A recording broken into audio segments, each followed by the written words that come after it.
목소리로 읽겠습니다. 자, 시작.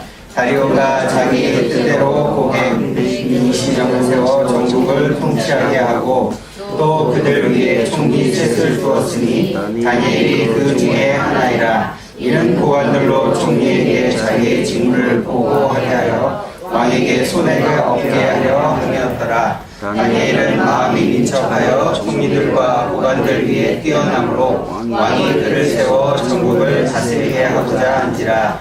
이에 총리들과 고관들이 국사에 대하여 다니엘을 고발할 근거를 찾고자 하였으나 아무 근거 아무 허물도 찾지 못하였으니 이는 그가 충성되어 아무 그릇됨도 없고 아무 허물도 없음이었더라. 그들이 이르되 이 다니엘은 그 하나님의 율법에서 근거를 찾지 못하면 그를 고발할 수 없으리라 하고, 이에 총리들과 고관들이 모여 왕에게 나아가서 그에게 말하되 다리오 왕이여 만순강하옵소서. 나라의 모든 총리와 지사와 총독과 법관과 관원이 의논하고 왕에게 한 군대를 세우며 한 군령을 정하실 것을 구하나이다. 왕이여 그것은 곧 이제부터 30일 동안에 누구든지 왕 외에 어떤 신에게나 사람에게 무엇을 구하면 사자굴에 던져놓기로 한 것이니이다. 그런즉 왕이여 원하건대 금령을 세우시고 그 조서에 왕의 도장을 찍어 메대와 바사에 고치지 아니하는 규례를 따라 그것을 다시 고치지 못하게 하옵소서 하며, 이에 다리오 왕이 조서에 왕의 도장을 찍어 금령을 내니라. 다니엘이 이 조서에 왕의 도장이 찍힌 것을 알고도 자기 집에 돌아가서는 윗방에 올라가 예루살렘으로 향한 창문을 열고 전에 하던 대로 하루 3번씩 무릎을 꿇고 기도하며 그의 하나님께 감사하였더라. 자, 28절 읽겠습니다. 시작. 이 다니엘이 다리오 왕의 시대와 바사 사람 고레스 왕의 시대에 형통하였더라. 아멘. 오늘은 우리가 지금 다니엘에 대한 이야기와 우리가 인생에서 형통한 인생을 사는 비결이 무엇인지 우리가 함께 좀 말씀을 나눠보도록 하겠습니다. 여러분, 인생의 형통 혹은 성공, 무엇이 인생의 형통, 성공이고 무엇이 인생의 실패입니까? 어떤 인생이 형통하고 성공하는 인생이고 번영하는 인생이고 어떤 인생이 실패하는 인생이죠? 성공과 실패. 올해가 시작되면서 여러분 어떤 계획을 세우셨습니까? 우리나라 사람들이 연초가 되면 가장 많이 세우는 계획이 이거라는데 살빼기. 어디 세우셨어요? 살 빼기. 저는 어떻게 돼서 그러는데. 담배 끊기. 살 빼기, 담배 끊기. 뭐 그런 계획들을 많이 세우죠. 우리나라에서 절대로 망하지 않는 그 2가지 그 사업이 있는데, 첫 번째가 다이어트고요. 2번째가 영어 관련 사업입니다. 다이어트와 영어 관련 사업이 왜 안 망할까요? 사람들이 맨날 계획을 세우고 하는데 잘 안 되니까. 계속해서 다시 하니까 그쪽 관련 사업이 잘 된다는 거죠. 뭐 하여튼 연초에 여러분들이 세운 계획이 있으실 텐데 그 계획을 무슨 계획이든지 잘 이루어가면 형통하고 성공하는 인생을 살겠지만, 그것이 잘 안 되면, 계획대로 잘 안 되면 또 형통하지도 못하고 성공하지도 못하게 되겠죠.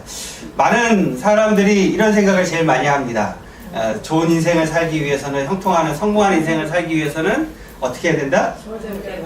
서울대 좋은 대학교에 가야 된다라는 생각을 제일 많이 하죠. 왜 좋은 대학에 가려고 그러죠? 그렇죠. 대기업에 취업하기 위해서 그렇습니다. 왜 대기업에 취업하려고 그러죠?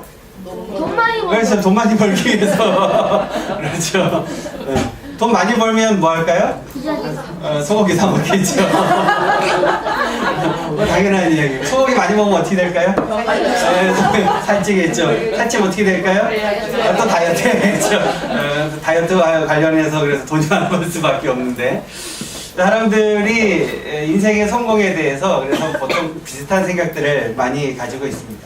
오늘 우리가 성경 말씀에 우리가 읽었던 사람들 보면 성공한 사람의 이야기가 나오죠. 누구 이야기가 나옵니까? 다니엘. 다니엘 이야기가 나옵니다. 다니엘이 나왔어. 이 다니엘 하면 이 사람이 떠오르면 10대고요. 다니엘 하면 이 사람이 떠오르는 사람들은 이제 40대 이상. 예. 오늘 우리가 이야기를 나눌 다니엘은 아까 이 강다니엘도 아니고 이 다니엘 헤니도 아니고 우리가 나눌 이야기는 이 다니엘입니다. 사자굴 속에 던져졌던 다니엘. 우리는 오늘 이야기를 좀 나눌 텐데요. 다니엘에 대한 이야기를 보면 우리가 아까 읽었던 6장 28절에 이렇게 있습니다. 우리 같이 한번 다시 읽어볼까요? 시작. 이 사람이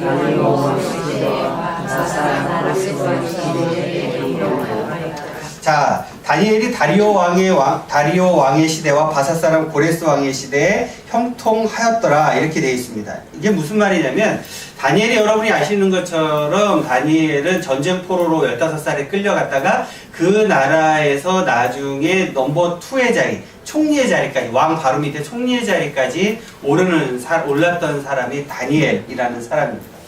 전쟁 포로로 끌려갔던 한 소년이 그 나라의 총리가 되었다.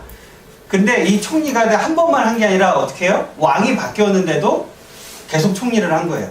여러분, 왕이 바뀌었는데도 계속 총리를 한다. 이게 가능할 것 같습니까? 우리나라 역대 정권이 바뀌면서 총리를 안 바꾸고 계속 같은 총리를 한 적이 있어요? 없어요? 없어요. 계속해서 총리는 정권이 바뀌면 바뀝니다. 옛날에 왕정 시대도 마찬가지. 왕이 바뀌면 다 바뀌는 거예요. 그런데 왕이 바뀌었는데도 어떻게 했어요? 계속 총리를 했어요.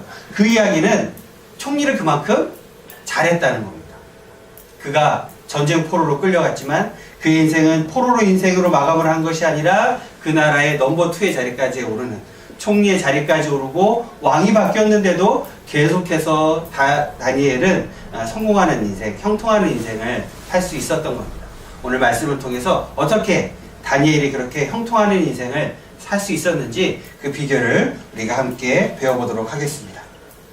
자, 그렇다면 형통하는 인생의 비결은 무엇일까요? 형통하는 인생의 비결은 첫 번째는 사람의 마음을 잘 헤아릴 수 있어야 합니다. 사람의 마음을 잘 헤아릴 수 있어야 합니다.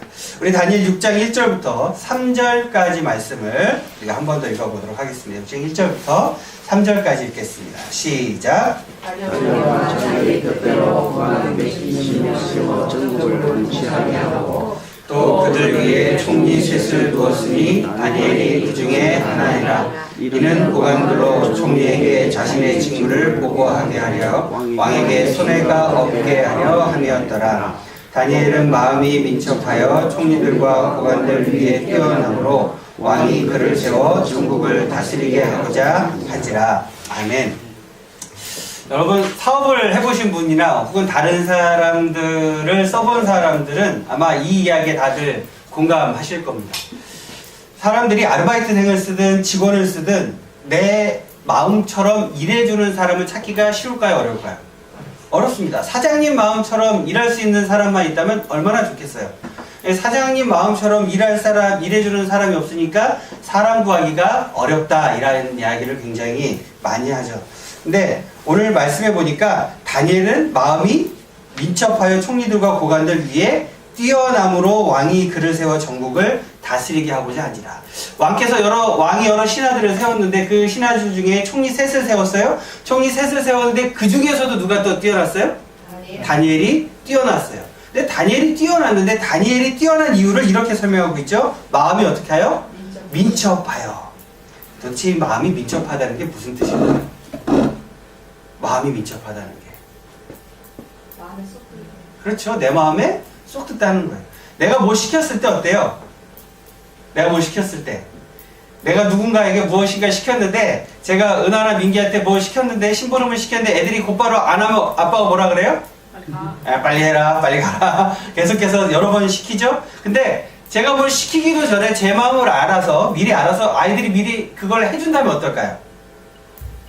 얼마나 예쁘겠어요? 그게 마음이 민첩한 거예요. 그게. 자, 초능력자가? 자, 이게 어딘지 아십니까? 예, 한동대학교입니다. 한동대학교 이제 본관인데요. 한동대학교의 학생들이 저게 포항 산골 총구석에 있는데도 한동대학교 학생들이 우리나라 10대 대기업 인사 담당자들이 뽑은 가장 선호하는 대학교 1위에 올라 있습니다. 이유가 뭘 것 같아요? 영어를 잘해서. 예, 맞습니다. 예. 그래서 한동대학교 출신 학생들이 실력도 있고 다 좋은 것도 있지만 제일 좋은 게 뭐냐면 이 학생들이 그 리더의 마음에 또 그 자기 선배들이나 위에 있는 그 사람들 마음에 잘 들게 행동을 한다는 거예요. 왜 그렇게 할까요? 근데 그 학교 교육 방침 해당이 되는가 모르겠지만 예. 우리 제가 듣기로는 입학할 때부터 예. 취업을 위한 공부를 가르친다 그래요. 그러면서 영어를 영어도 많이 영어를 가르치고. 쓰고 그러니까 아주 대기업 같은데 중요한 자리는 영어 잘 쓰는 사람들도 하고 그리고 취업 준비를 대학 1학년 때부터 했으니까 늘 그게 따른 그런 행동 준비가 돼가 있는 준비가 됐어. 그렇죠. 네. 그러니까 학교의 방침이 얼마나 그 회사의 조직에 들어가서 잘 조직 생활을 할 수 있도록 잘 가르치고 있다는 뜻인 거죠. 이 이야기 이제 한동대학교의 여러 가지 교육 방침 중에 중요한 게 하나가 있는데 그게 바로 이겁니다. 뭔지 아십니까? 소통. 네, 소통하는 거예요. 소통하는 문화. 그래서 한동대학교 학생들은 토론 문화가 굉장히 잘 되어 있어요. 그러니까 한동대학교에 가보면 항상 그룹 스터디가 굉장히 많이 활성이 되어 있는데 아주 가장 중요한 게 이 소통하는 서로 대화하는 능력을 키우는 게 굉장히 중요합니다. 왜 대화하는 능력이 중요할까요? 상대방의 마음을 잘 이해하고 읽어낼 수 있는 방법을 깨닫는 게 굉장히 중요하기 때문에 그렇습니다. 우리 살아가다 보면 부부간에 혹은 부모와 자녀간에 혹은 사회생활을 하면서 서로 간에 어떻게 해요? 소통이 잘 안 돼요. 예. 우리 김진입사님 소통이 잘 안 돼서 굉장히 답답해하신 것 같습니다. 누구든지 간에 대부분 그런 게 다 있는 것 같아요. 부부 간에도 그런 게 굉장히 많이 있고 우리도 우리가 작년에 우스갯소리처럼 하던 이야기 중에 부부는 몇 분 이상 같이 있으면 안 된다고요? 5분. 네, 5분 이상 같이 있으면 5분 이상 같이 있으면 싸운다고. 왜 그럴까요? 서로 소통이 안 되기 때문에 그래요. 서로 상대방의 마음을 잘 이해할 수가 없기 때문에 그런 거죠. 부모와 자녀들 간에는 어떻습니까? 대화가 잘 되세요? 잘 안 돼요. 부모와 자식 간에도 이게 대화가 잘 안 돼요. 왜 그럴까요? 서로 상대방의 마음을 잘 이해해 주는 게 쉽지 않기 때문에 그렇습니다. 그런데 오늘 읽은 말씀을 보니까 다니엘은 어떤 사람이었어요? 마음이 민첩한 사람이었어요. 다니엘은 마음이 민첩한 사람이었기 때문에 그는 왕의 마음에 들 수 있었고 총리로서의 직분을 잘 수행할 수 있었던 겁니다. 단순히 왕의 마음만 들었던 것이 아니라 거기에 다니엘의 주변에 있는 수많은 사람들이 있었고 다니엘이 총리로서 여러 가지 일들의 왕의 직무를 대신함에 있어서 얼마나 많은 사람들의 이야기를 들어주었겠어요. 그 이야기를 잘 듣고 잘 소통할 수 있었기 때문에 다니엘은 마음이 민첩한 사람이었기 때문에 총리 역할을 잘 수행할 수 있었고 그의 인생이 형통할 수 있었던 겁니다. 여러분은 어떻습니까? 여러분 어떻게 다른 사람들과 잘 대화를 나누고 계세요? 말이 잘 통하세요? 근데 그게 우리는 자꾸 잘못 생각할 때가 있어요. 왜 내 말을 이해 못하는 거야? 왜 내 말 뜻을 모르는 거야? 제가 처음에 노가다 시작할 때 우리 주집사님께서 저한테 뻑하면 하시던 말씀이 있습니다. 와, 말을 못 알아듣습니까? 못 알아듣겠더라고요. 처음에 부부가 이제 결혼해서 살게 되면 어떻게 해요? 예, 서로 다른 문화에서 살았기 때문에 다른 가정에서 살았기 때문에 서로 잘 이해가 안 되는 경우들이 많이 있죠. 자녀들도 또 우리 사회생활 하다 보면 잘 이해가 되지 않는 사람들을 많이 만나게 됩니다. 우리 그럴 때 어떻게 할까요? 상대방에게 와, 말을 못 알아듣습니까? 이렇게 하기보다는 내 마음이 먼저 민첩해져야죠. 내가 먼저 이해하려고 해야죠. 내가 먼저 그 사람의 마음과 생각과 뜻을 읽고 이해하려고 노력해야 되죠. 상대방에게만 마음이 민첩해지라고 그러고 나는 안 하면 싸우는 거예요. 상대방도 똑같이 그렇게 할 테니까. 근데 내가 먼저 이해하고 노력하려고 하면 상대방도 그렇게 하려고 노력하겠죠. 물론 쉽지는 않습니다. 하지만 어떻게 해야 돼요? 마음이 내가 먼저 민첩한 사람이 되어야겠죠. 다른 사람과의 인간관계를 잘 할 수 있어야 앞으로의 사회에서는 그 인간관계를 잘 하느냐 못하느냐가 더욱더 중요한 시대가 되어가고 있습니다. 왜 그럴까요? 요새 사람들은 다른 사람의 마음을 이해하는데 별로 관심이 없습니다. 다 어떻게 해요? 요즘 젊은 사람들 데이트하는 데이트 장소에 가보세요. 카페에 앉아서 식당에 같이 앉아서 밥 먹고 차 마시면서 남자는 남자대로 여자는 여자대로 뭐 하고 있어요? 스마트폰 들여다보고 있어요. 그러면서 데이트를 해요. 서로 또 쳐다보지도 않고 데이트를 해요. 애들 모여서 뭐 학교에서 뭐 과제를 내주면 이게 서로 이게 뭐가 안 돼요. 커뮤니케이션이. 점점점 서로가 서로의 마음을 이해하는데 관심이 없는 세상이 되어가고 있습니다. 이런 세상일수록 뭐가 더 중요할까요? 상대방의 마음을 이해할 줄 아는 사람일수록 성공할 확률이 높아져 가는 거예요.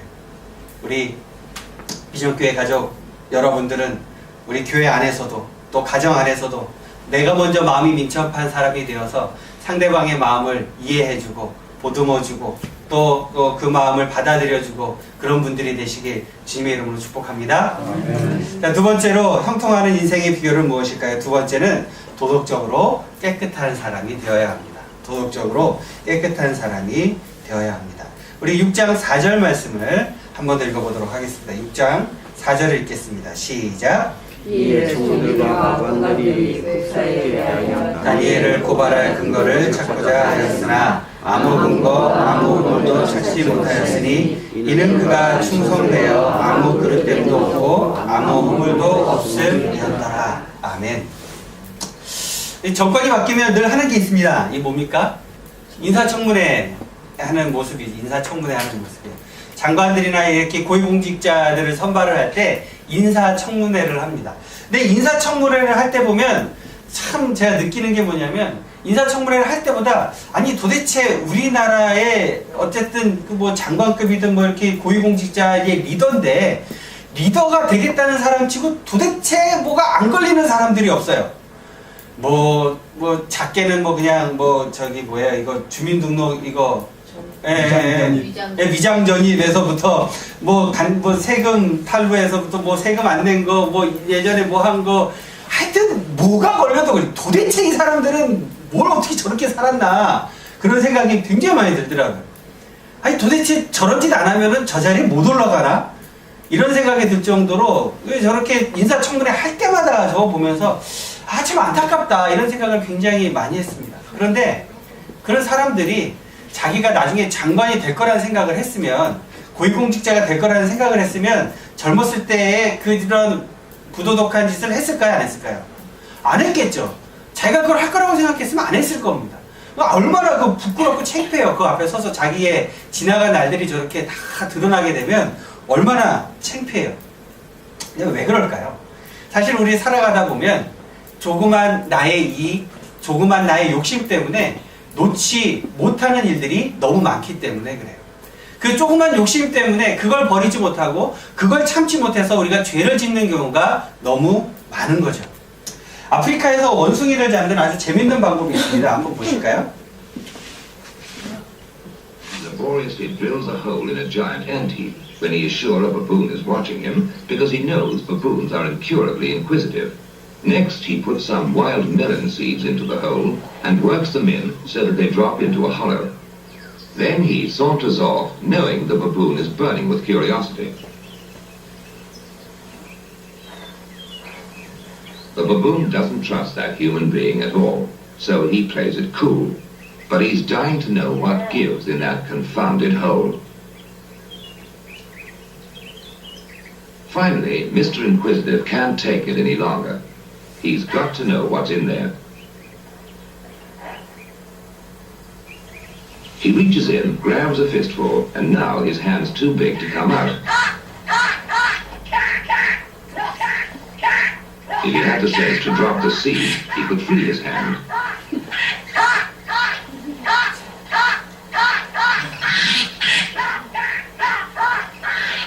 Now he lets go when it's too late.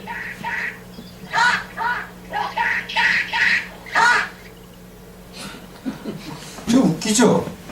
멍청한 원숭이죠 정말. 아니 놓으면 도망갈 수 있는데 놔요 안 놔요? 안 놔요. 근데 저 모습이 우리가 죄 짓는 모습과 같습니다. 조금만 욕심만 버리면 되는데 내가 갖고 싶은 그 욕심을 어떻게 해요? 안 놔요. 그걸 안 놓고 우리는 죄를 짓는 거예요. 그걸 안 놓고 우리는 하나님의 말씀을 어기면서 살아가는 거죠. 그 작은 욕심 때문에. 그걸 놓으면 되는데 그 주먹을 놓지를 못하는 거예요. 사탄은 우리에게 우리가 갖고 싶은 것들을, 우리가 원하는 것들을 아주 이렇게 저런 데다 이렇게 넣어놓고 어떻게 해요? 우리로 하여금 그 죄를 짙게 그냥 사탄은 지켜만 보고 있는 거예요. 우리의 손을 뻗어서 우리는 그 죄를 짓게 되죠. 우리가 살아가다 보면 그 조그만 것을 버리지 못해서 그 작은 것 하나를 포기하지 못해서 우리가 죄를 지을 때가 참 많이 있습니다. 오늘 말씀해 보니까 총리들과 고관들이 다니엘이 총리직을 너무도 잘 수행하고 왕이 다니엘을 너무 많이 신뢰하니까 어떻게 해요? 시기 질투가 생기는 거예요. 그래갖고 이제 다니엘을 어떻게 했어요? 먼지를 털기 시작했습니다. 먼지를 털었는데 털어서 먼지 안 나는 인간이 없을 줄 알고 열심히 털었는데 다니엘의 먼지가 나요? 안 나요? 안 나는 거예요. 다니엘이 먼지가 안 나는 이유가 뭐예요? 그가 충성되어 아무 그릇됨도 없고 아무 허물도 없었기 때문입니다. 여러분, 이 충성이라는 뜻이 무슨 뜻인지 압니까? 이 충성이라는 말의 뜻이, 충성은 진실되고 믿음직하다는 뜻입니다. 진실되고 믿음직하다. 여러분의 인생에서 충성되고 믿음직한 인생을 살아가는 사람은요, 다니엘처럼 털어서 먼지 안 날 수가 있어요. 내가 가진 것들을 조금만 욕심을 포기하고 내가 가지려고 하는 이런 것들을 조금만 내려놓고 우리가 손에 쥐고 있는 이거를 조금만 포기하고 내려놓으면 우리는 바르게 살 수 있습니다. 그런데 그것을 포기하지 못하고 그거를 쥐고 계속해서 버티려고 하면 우리는 죄를 지을 수밖에 없는 거죠. 여러분 어떻게 살고 계십니까? 내 눈앞에 있는 그 작은 욕심 때문에, 내 눈앞에 있는 그 작은 이익 때문에 혹시 하나님 앞에서 우리가 다시는 돌이킬 수 없는 그런 죄들을 범하고 계시지는 않습니까? 여러분의 삶을 한번 잘 돌아보십시오. 형통하는 인생, 성공하는 인생을 살아가기 위해서 어떻게 합니까? 도덕적으로 깨끗하게 살아가야 합니다. 도덕적으로 깨끗하게 살아가기 위해서는 어떻게 해야 합니까? 내가 마음속에 가지고 있는 그런 사소한 욕심들을 내리고 버릴 수 있어야 하는 것입니다. 여러분은 하나님 앞에서 깨끗한 인생을 살아가게 되시기를 주님의 이름으로 축복합니다.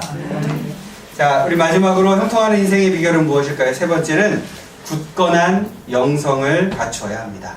굳건한 영성을 갖추어야 합니다. 우리 함께 6장 10절 말씀을 한 번 더 읽어보도록 하겠습니다. 6장 10절을 읽겠습니다. 시작. 다니엘이 조세의 왕이 도전하는 친구들을 알고 자기 집에 돌아가서는 윗방에 올라가 예루살렘으로 향한 창문을 열고 전에 하던 대로 하루 3번씩 무릎을 꿇고 기도하며 그의 하나님께 감사하였더라. 아멘. 다니엘이 아무리 털어도 먼지가 안 나니까 이 사람들이 이제 잔머리를 굴리죠. 무슨 잔머리를 굴립니까? 이제 하나님과 관련된 거 말고는 더 이상 다니엘에게 시비 걸 게 없다. 아무리 털어도 이제 잘못한 것이 없고 비리가 드러나지 않으니까 이제 어떤 생각을 해냅니까? 이제 왕을 꼬시기 시작하죠. 왕이시여, 앞으로 오늘부터 해서 30일 동안은 이 나라에 있는 모든 사람들이 왕 이외에는 그 어떤 신에게든 어떤 사람에게든 기도하거나 제사를 지내거나 하지 못하게 하시고 왕만 홀로 영광을 받으십시오. 30일 동안 아무도 다른 신에게 다른 사람에게 절하지 못하게 기도하지 못하게 왕의 칙령으로 정해주십시오. 막 이렇게 이야기를 해요. 왕이 들으니까 어떻게 해요? 왕이 들으니까 기분이 좋잖아요. 아 그래, 30일 동안은 사람들이 나에게만 그렇게 하면 기분이 좋잖아요. 이게 나만 바라보고 나만 높이 보이니까 기분이 좋으니까 그래, 그 좋은 생각인 것 같아. 그렇게 해서 30일 동안에는 아무 신에게나 어떤 사람에게나 절하거나 기도하지 못하게 하는 왕의 칙령을 내리고 이 칙령을 어기는 사람은 어떻게 하기로 합니까? 사자굴에 던져서 죽이겠다. 이렇게 왕의 칙령을 내립니다. 옳다구나. 잘 됐죠. 그런데 이제 사람들이 어떻게 해요? 다니엘은 근데 맨날 뭐 하는 사람이었어요? 예, 다니엘은 이제 매일매일 기도하는 사람이었습니다. 다니엘이 매일매일 이 창문을 탁 열어놓고 이스라엘 쪽으로 예루살렘 성전이 있는 하나님의 성전이 있는 예루살렘 쪽에 창문을 열어놓고 하루 3번씩 매일매일 기도하는 사람이었어요. 창문을 열고 거기서 기도했으니까 어떻게 해요? 밖에 사람들이 다 보이겠죠. 다니엘이 늘 같은 시간만 되면 창문 열고 거기서 예루살렘을 향해서 무릎 꿇고 앉아서 기도하니까 당연히 사람들이 보고 알 수밖에 없겠죠. 근데 왕의 칙령이 내렸을 때 다니엘이 창문을 닫고 기도할 수도 있었잖아요. 그냥 문 닫고 자기 골방에 들어가서 기도할 수도 있었잖아요. 근데 왜 굳이 하던 대로 그렇게 했을까요? 사자굴에 던져준다는 걸 뻔히 알고 있는데. 우리는 이런 생각을 참 많이 해요. 아니, 굳이 그렇게 할 필요가 있나? 아니, 내가 예수 믿는다고 당신 교회 다닌다고 굳이 그렇게 할 필요가 있나? 우리는 이런 이야기를 참 많이 합니다. 아니, 너만 교회 다녀? 나도 교회 다녀. 너만 예수 믿어? 나도 예수 믿어. 근데 너가 이렇게 뭐 별나게 뭐 이렇게 이걸 따지고 그래? 이런 이야기를 우리 참 많이 듣습니다. 또 많이 하기도 하고요. 회사 가게 되면 그 위에 상사들이 회식 자리에 가서 그런 이야기 많이 한다 그러잖아요. 뭐 사람들이 뭐 이렇게 뭐 술 마시고 뭐 하고 뭐 어디 2차 3차 막이 가고 그럴 때 그 새로 들어온 신입사원이나 누가 저는 뭐 종교적인 이유로 뭐 그런 데는 안 갑니다 뭐 이렇게 얘기하면 야 나도 교회 집사야 뭐 이렇게 유난을 떨어 뭐 이런 얘기 한다잖아요. 아니 참 그런 거 보면은 되게 웃겨요. 그래서 우리가 인생을 살아가다 보면 삶 속에 내가 예수 믿는데 나 하나님 믿는데 나 교회 다니는데 세상 사람들과 다르지 않게 살아가는 나의 모습들을 참 많이 보게 됩니다. 다니엘 어떻게 보면 되게 고지식한 사람이었던 것 같아요. 그냥 우리가 쉽게 생각하면 창문을 닫고 하면 됐을 텐데 그냥 방에 들어가서 기도해도 됐을 텐데 꼭 굳이 예루살렘 쪽으로 창문을 열어놓고 그곳에 사람들이 보이는 곳에서 기도하지 않아도 됐을 텐데 참 지혜롭지 못하다. 우리가 이렇게 생각할 수도 있습니다. 하지만 다니엘은 어땠어요? 자기가 늘 하던 대로 자기 신앙의 양심에 따라서 그걸 계속 했었던 거예요. 다니엘이 그렇게 딱 하자마자 어떻게 딱 눈에 띄자마자 올컨이 이제 잘 걸렸죠? 작정대로 이제 잘 된 겁니다. 그러니까 나머지 고관 대작들이 왕에게 가서 이제 왕이시여 왕께서 이렇게 칙령을 내리시고 도장까지 찍어서 온 나라에 공포를 했는데 왕께서 가장 친애하는 다니엘이 예루살렘 쪽으로 창문을 열어놓고 자신이 믿는 하나님께 기도하더이다. 이 왕의 칙령대로 어떻게 해야 합니다? 사자굴에 다니엘을 던져야 합니다.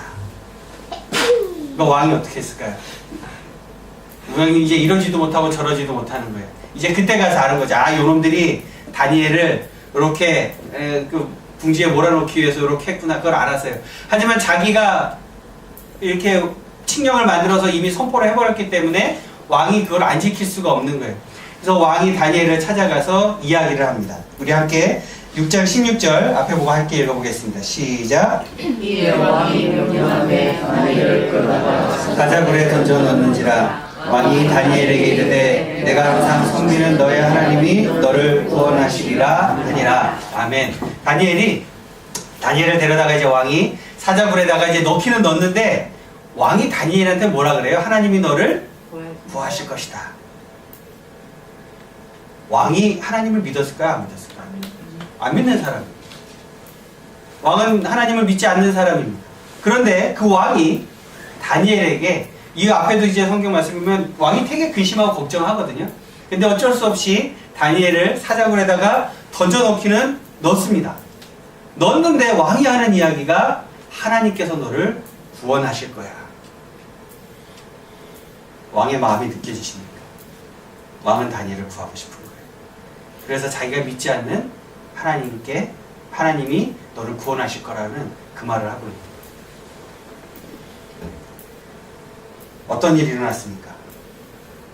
사자굴에 던져진 다니엘을 사자들이 다니엘을 해하지 않습니다.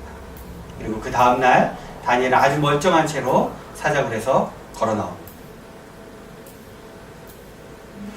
우리는 이 다니엘의 모습을 보면서 말씀대로 살아가는 사람들은 가끔은 그 말씀대로 살아가는 것 때문에 가끔은 혹은 때로는 어려운 일에 처하기도 하고 다른 사람들의 모함을 받기도 하고 때로는 손해를 보기도 한다는 걸 우리는 알 수가 있습니다. 하지만 그 모든 것들을 하나님이 어떻게 하실까요? 해결해 주시는 거예요. 하나님이 다 도우시는 거예요. 하나님이 그 모든 일들 가운데 하나님의 은혜를 더하신다는 겁니다. 근데 사실 다니엘의 인생을 잘 돌아보면 다니엘의 형통할 수 있었던 인생의 비결이 사람의 마음을 잘 헤아리고 도덕적으로도 깨끗하고 굳건한 영성을 갖추었기 때문에 이 세 가지 때문에 형통하는 인생을 살 수 있었지만 이 세 가지 중에 제일 중요한 게 뭘까요? 굳건한 영성입니다. 왜냐하면 하나님 앞에서 하나님의 마음을 헤아리려고 노력했던 그 다니엘은 하나님의 마음을 헤아리려고 노력했던 다니엘이 사람의 마음을 헤아리는 것은 쉬울까요? 어려울까요? 훨씬 쉬운 문제입니다. 하나님 앞에서 깨끗하게 살려고 했던 다니엘이 사람 앞에서 깨끗하게 사는 건 쉬울까요? 어려울까요? 훨씬 쉬운 겁니다. 왜냐하면 하나님은 눈에 보이지 않잖아요. 눈에 보이지 않는 하나님의 마음을 헤아리려고 하고 눈에 보이지 않는 하나님이 어디에든지 하나님이 계시다는 생각으로 살았기 때문에 도덕적으로 깨끗하게 살 수 있었던 거예요. 그렇기 때문에 우리가 형통한 인생을 살아가기 위해서 가장 중요한 건 뭡니까? 내가 어떤 영성을 가지고 있느냐, 그게 제일 중요한 거예요. 내가 정말 하나님 앞에서 바른 영성을 갖고 있느냐, 그렇지 않느냐, 그게 우리의 인생을 결정하는 가장 중요한 문제라는 겁니다. 하나님의 마음을 잘 헤아리려고 노력했던 다니엘은 사람의 마음을 잘 헤아릴 수 있게 된 거예요. 하나님 앞에서 깨끗하게 살려고 노력했기 때문에 사람 앞에서 당연히 깨끗했던 거예요. 다니엘이 형통할 수 있었던 가장 큰 비결은 그에게 바른 굳건한 영성이 있었기 때문입니다. 오늘 설교를 마치면서 저는 이 사람에 대한 이야기라고 설교를 마치려고 합니다. 여러분 이 사람이 누군지 아십니까? 힌트는 손에 있습니다. 도넛 판매하는 아저씨의 사장? 그렇지. 도넛 판매하는 세계에서 제일 큰 도넛 가게 아저씨가 누굴까요? 던킨 도넛이죠.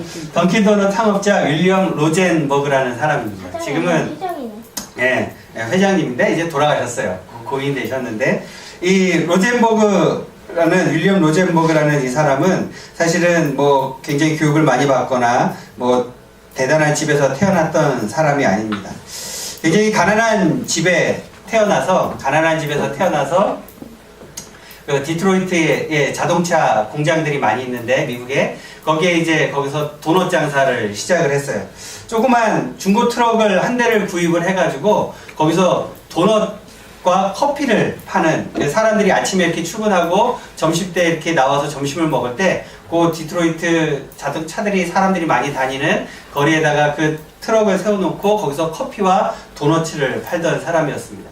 그런데 사실은 이 로젠버그가 팔던 이 도너츠에 사람들이 도너츠를 많이 사 먹었는데 도너츠가 맛있어서 사 먹은 건 아니고요. 커피가 맛있어서 사 먹었어요.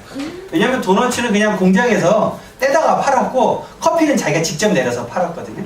근데 똑같은 도너츠 파는 집들은 많은 거예요. 똑같은 도너츠 파는 집들은 많은데 커피를 맛있게 하는 집들이 별로 없었는데 이 트럭에서 로젠버그가 커피를 아주 맛있게 잘 내려가지고 이게 직접 손수 다 일일이 커피를 핸드드립으로 아침마다 새벽 일찍 내려서 거기서 사람들한테 도너츠와 함께 팔았기 때문에 커피가 너무 맛있어서 사실은 그렇게 됐어요. 지금도 던킨 도너츠가 커피가 굉장히 맛있습니다. 왜냐면 웬만한 커피 전문점들은 로스팅 공장을 따로 갖고 있지 않는데 던킨 도너츠는 전 세계 어디에다가 매장을 내더라도 도너츠 공장과 커피 로스팅 공장을 같이 짓습니다. 그래서 커피를 자기가 직접 볶은 커피만, 자기네 공장에서 볶은 커피만 사용을 하고요. 매장에서 그 보름에서 한 달 사이에 커피가 팔리지 않으면 본사에서 다 수거를 해갑니다. 그리고 다시 새 커피를 줍니다. 이렇게 이제 항상 커피 관리에 대해서 던킨에서는 잘하고 있는데 제가 특정 기업을 이렇게 홍보할 생각은 전혀 없고 그래서 로젠버그가 이렇게 그 디트로이트에서 그 조그만 트럭으로 커피와 도넛을 팔다가 지금은 전 세계에 굉장히 엄청나게 100개국의 체인망을 가지고 있고요. 우리나라에만 던킨 도넛 매장이 300개가 있습니다. 우리나라에만. 엄청나게 거대 기업이 되어 있죠. 로젠버그가 죽기 전에 72세 생일 파티에서 기자가 물었습니다. 당신의 성공 비결이 무엇입니까? 이렇게 물었더니 그가 이렇게 대답했어요. 나는 몹시 어둡고 무서웠던 어린 시절을 보냈습니다. 그리고 교육도 제대를 받지 못했습니다. 하지만 하나님께서는 저희 동행자가 되셔서 늘 함께 짐을 져주셨고 그가 창조한 세계 속에서 많은 것을 배우게 하셨습니다. 세상에서의 성공은 지식보다는 하나님을 의지하는 태도에 달려있다고 생각합니다. 정말로 저는 행복한 사람입니다. 형통하는 인생, 성공하는 인생을 살기를 원하십니까? 그러면 누구를 의지해야 할까요? 하나님을 의지해야 합니다. 우리가 굳건한 영성, 하나님 앞에서 바른 영성을 갖고 살아갈 때 우리의 인생은 형통하는 인생을 살아갈 수 있기 때문입니다. 다니엘처럼 또 로젠버그처럼 굳건한 영성을 가지고 세상에서 형통하는 인생을 살아가는 저와 여러분들이 되시길 주님의 이름으로 축복합니다. 기도하겠습니다.